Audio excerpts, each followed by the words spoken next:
నమస్తే SR7 news కి స్వాగతం.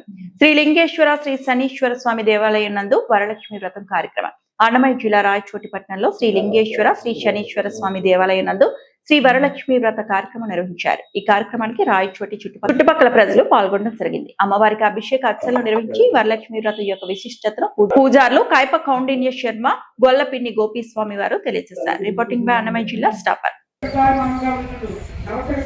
కంకణాలు మొదలు వాహనాలను చూసి ఇక చెప్పలేక మూడవ ప్రదర్శన చేసి అంతటా ఆ ప్రదర్శన చేసుకునే ఆ తీరంలో కూడా సభావరిస్తూ ఉంటాయి. మరియు ఆ తీరు దొంగల స్వర్ణమయములై రథ గజ వాహనం కూడా వచ్చింది.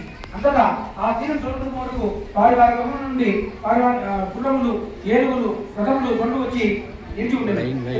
పార్వతీదేవి మొదలు స్త్రీలందరూ కూడా తమచే కల్పోక్త ప్రకారముగా పూజ చేయించిన పురోహితునికి 12 కుటుంబల వాయిదానం చేసి దక్షిణతామర ప్రసంగి ఆశీర్వాదం పొంది వరలక్ష్మీదేవి నివేదన చేసిన పక్షాలను బంధువులను అందరూ కూడా పూజించింది.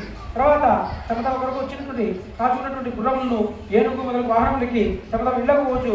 ఒకరితో ఒకరు ఓహో పార్వతీదేవి భాగ్యం ఏమని చెప్పవచ్చును. వరలక్ష్మీదేవి తనకు తానగానే స్వప్నంలో వచ్చి ప్రత్యక్షమాయను.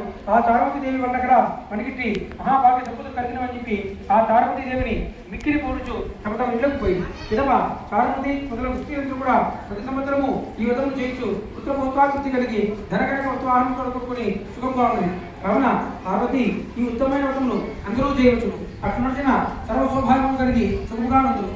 ఈ కథను వినువారకు చదువువారకును ఆ వరలక్ష్మి ప్రసాదం వల్ల సకల కార్యము సిద్ధించును అని పరమేశ్వరుడు పార్వతీదేవి చెప్పినట్టుగా కంద పురాణంలో ఈ